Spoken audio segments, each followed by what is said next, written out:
మన ప్రభువు అయిన యేసుక్రీస్తు నామమున మీ అందరికీ వందనాలు. సియోనులో నుండి వాక్కు, వర్డ్ ఫ్రమ్ జయోన్.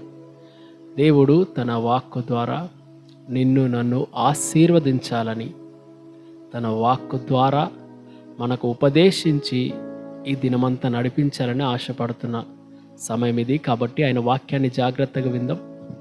ఎప్పటిలాగానే ముందుగా నేటి దిన వాగ్దానమును చదువుదాం. సామెతల గ్రంథం 28వ అధ్యాయము 25వ వచనం. పేరాస గలవాడు కలహమును రేపును, యెహోవా యందు నమ్మకముంచువాడు వర్ధిల్లును. దేవుని యందు నమ్మకముంచువాడు, యెహోవా యందు నమ్మకముంచువాడు వర్ధిల్లుతాడంట. పైన ఒక మాట రాశారు, విన్నారా? పేరాస గలవాడు. పేరాస అంటే దురాశ లేదా ఇంకా ఎక్కువ ఆశ కలిగి ఉండడం. అందుకే వాక్యంలో రాయబడింది, అస్థిరమైన ధనమందు నమ్మకం ఉంచొద్దు. ఈ రోజుల్లో జనాలంతా ఎక్కువ ఆశ కదా, ధనం ఎక్కువగా సంపాదించాలి. ఆ పేరాస వలన కలహాలు రేపుకుంటున్నారు. గొడవైనా పర్లేదు, అయితే వారు వర్ధిల్లరంట. మరెవరు వర్ధిల్లుతారు? యెహోవా యందు నమ్మకం ఉంచువాడు వర్ధిల్లును. యెహోవా యందు నమ్మకం ఉంచడం అంటే ఏంటి? నేను నమ్ముతున్నా కదా, చాలామంది క్రైస్తవులు లేదా దేవుని తెలిసిన వారు అంటారు, నేను దేవుని యందు నమ్మకం ఉంచుతున్నానండి, మరి ఎందుకు వర్ధిల్లట్లేదు? అసలు దేవుని యందు నమ్మకం ఉంచిన వాడు చేసే పనులు ఏంటి? వాక్యంలో చెప్పబడింది కదా, క్రియలు లేని విశ్వాసము నమ్మకము మృతం. నీవు దేవుణ్ణి నమ్ముతూ ఉంటే నీ క్రియలలో అవి కనిపించాలి.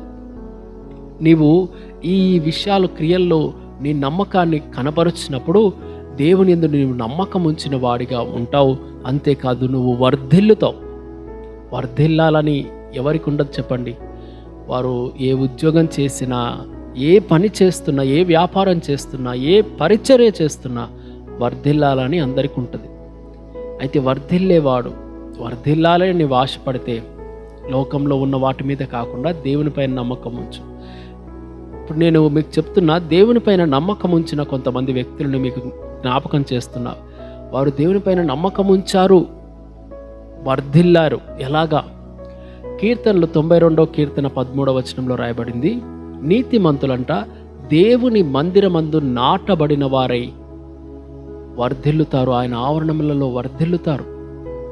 దేవుని మందిర ఆవరణములలో నాటబడి ఉంటారంట. అంటే దాని అర్థం ఏంటి తెలుసా? వారంట ఎప్పుడు చూడు, ఎక్కడున్నాడండి పలానా వ్యక్తి, మందిరంలో కనిపిస్తాడండి. ఎక్కడున్నా లేకపోయినా మందిరంలో కనిపిస్తాడు. ఈరోజు ఆదివారం కదా, ఎక్కడుంటాడు? మందిరంలో తప్పక ఉంటాడు. నాటబడడం మీరు గమనించారా? నాటబడింది అనుకోండి ఒక చెట్టు, అక్కడే ఉంటుందా? అటు ఇటు కదులుతుంటుందా? నాటబడింది ఏదైనా అక్కడే నిలిచి ఉండడం మనం చూస్తాం కదా. నాటబడిన వారై, దేవుని మందిర ఆవరణంలో నాటబడిన వారై వర్ధిల్లుతారంట. నువ్వు ఆదివారము ఆయా సమయాల్లో ఊరికే నామకార్థంగా వెళుతున్నావా? దేవుని మందిరాన్ని ప్రేమిస్తూ నాటబడిన వాడివై ఉన్నావా? సమూయేలు గురించి రాయబడింది 2వ అధ్యాయము 1 సమూయేలు గ్రంథంలో, ఆ బాలుడు దేవుని మందిరములో వర్ధిల్లుచుండెను, దేవుని దయందు, మనుషుల దయందు వర్ధిల్లుచుండెనని రాయబడింది. ఏంటి కారణం? సమూయేలు చేసిన పని ఏంటి తెలుసా? దేవుని మందిరంలోని. సమూయేలు ఎక్కడుంటాడండి? ఈ చిన్న బాబు కదా, ఎక్కడుంటాడు? ఆడుకుంటూ పార్కులో ఉంటాడా? అక్కడ ఉంటాడా? సెల్ ఫోన్ ముందు ఉంటాడా? లేదు, దేవుని మందిరంలో ఉంటాడు. ఆయన వర్ధిల్లాడు. ఒక యవనస్తుడు తన కుటుంబంలో అందరూ, అరే నువ్వు ఎందుకు పనికి రావురా, చదువు అబ్బలేదు, ఉద్యోగం రావట్లేదు, ఎందుకు రాని బ్రతుకు అంటున్న సమయంలో ఆయన రక్షింపబడ్డాడు. రక్షింపబడ్డం ఆలస్యము.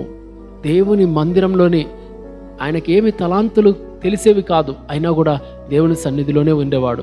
సేవకునికి సహకరిస్తుండేవాడు, ముందెళ్ళి చాపలేస్తుండేవాడు, అందరూ వెళ్ళిపోయినాక పరిచర్య చేస్తుండేవాడు. ఆ వ్యక్తి ఎక్కడ కనపడట్లేడు. ఏంట్రా ఈ మధ్య ఎక్కడ కనపడట్లేవు, ఎక్కడుంటున్నావు? మందిరంలోనే ఉంటున్నావు. చాలామంది అన్నారు, అప్పటికిప్పటికి ఏం మారింది, ఎప్పుడు మందిరంలో ఉంటున్నావు, కానీ నీ జీవితం ఏం వర్ధిల్లలేదు. వినండి, అనేక దినములు దేవుని మందిరంలోనే నాటబడి తన ఇంటిలో ఉన్న వారందరికంటే గొప్పవాడిగా తీర్చబడ్డాడు. ఇటువంటి అనేకమైన యవన సాక్ష్యాలు మీరు వినలేదా? దేవుని మందిరంలోనే స్థిరముగా నుండి వర్ధిల్లిన వ్యక్తులను, గొప్ప స్థితులలోనికి వెళ్ళిన వ్యక్తులను మీరు వినలేదా? మరి నీ జీవితంలో దేవుని అందు నమ్మకం ఉంచడం అంటే ఏం చేయాలి తెలుసా? అయ్యా, నీ మందిర ఆవరణంలో నాటబడి ఉండాలి. ఎందుకు? అక్కడనే వర్ధిల్లుతా.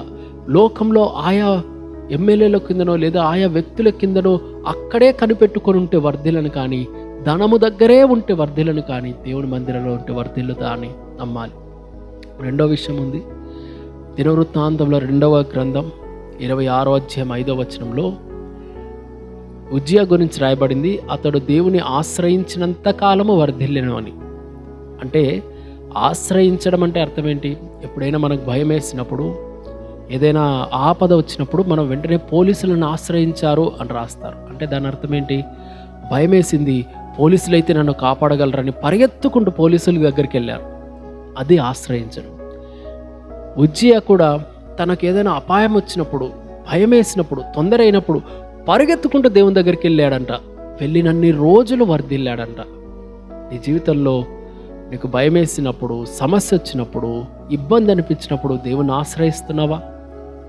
నీ జ్ఞానంను, నీ చుట్టూ ఉన్న బంధువులను, నీ చుట్టూ ఉన్న గొప్పవారిని ఆశ్రయిస్తున్నావా? నీవు దేవుని ఆశ్రయించి వాడివైతే వర్ధిల్లుతావు. మూడో విషయం ఏంటి తెలుసా? దేవుని యందు నమ్మకం ఉంచడం అంటే ఒకటి, మందిరంలో నాటబడి అక్కడే ఉండడం. దేవా నువ్వు ఇస్తావని. మీకు తెలుసు కదా, ఈ ఒక విధవరాలు ఉంది. ఆమె న్యాయాధిపతి దగ్గర ఎలాగైనా న్యాయం జరగాలి అని చెప్పి ఆయన్ని నమ్ముకుంది. మాటికి వెళ్ళేది, అక్కడే ఉండేది రోజంతా.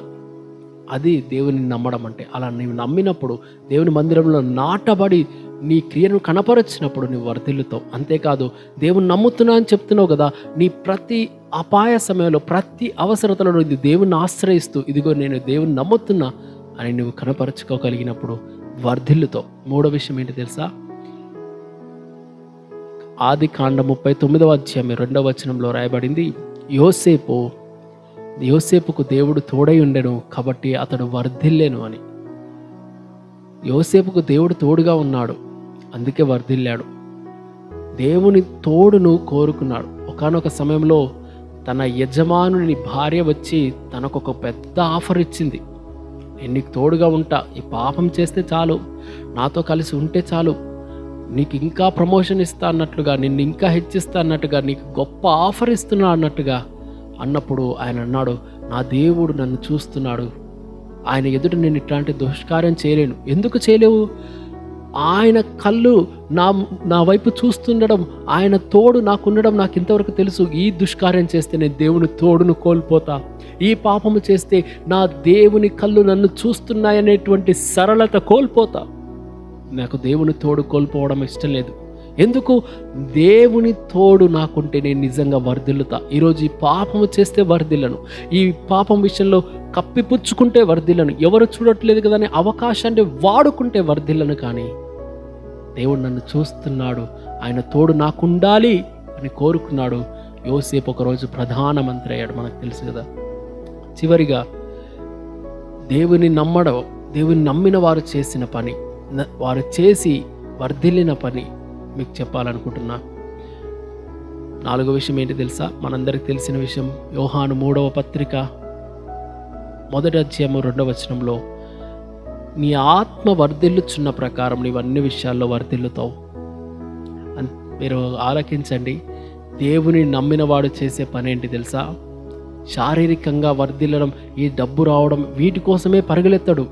ముందుగా నేను ఆత్మలో వర్ధిల్లాలి, ముందుగా నేను ఆత్మలో పైనున్న వాటిని వెతకాలి, ముందుగా నా ఆత్మలో కపటం లేనివాడిగా ఉండాలి, ముందుగా నా ఆత్మలో నేను దేవుని ఆత్మతో నింపబడుతున్న వాడనై ఉండాలి, ముందు నా ఆత్మలో అన్ని విధాల నేను వర్ధిల్లాలి, ఆత్మీయంగా ఎదగాలి, ఆత్మలో ఉజ్జీవింపబడాలి, ఆత్మలో అగ్ని చేత మండబడాలి. ఆత్మలో వర్ధిల్లితే అన్ని విషయాల్లో వర్ధిల్లుతావు. నువ్వు వర్ధిల్లాలని ఆశపడుతున్నావా? అయితే యెహోవా యందు నమ్మకం ఉంచితే ఏం చేయాలి? దేవుని మందిరంలో నాటబడిన వాడవయ్యుండు, ఆయనను ఆశ్రయించిన వాడవయ్యుండు, ఆయన తోడును పోగొట్టుకొనక జాగ్రత్త పడిన వాడవయ్యుండు. చివరిగా ఆత్మలో వర్ధిల్లడానికి పోరాడుతున్న వాడిగా ఉండు. ప్రార్థన. స్తుతులకు పాత్రుడా యేసయ్య, యెహోవా యందు నమ్మకం ఉంచువాడు వర్ధిల్లును అని మీరు వాక్యంలో సెలవిచ్చారు. యెహోవా యందు నమ్మకం ఉంచడం, అలాగ నమ్మకం ఉంచి వర్ధిల్లిన వారిని మేము ఈరోజు చూసాం.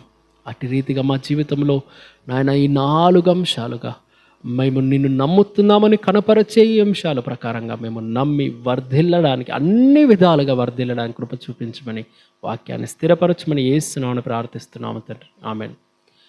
సియోనులో నుండి దేవుడు మనందరినీ దీవించును గాక. అందరికీ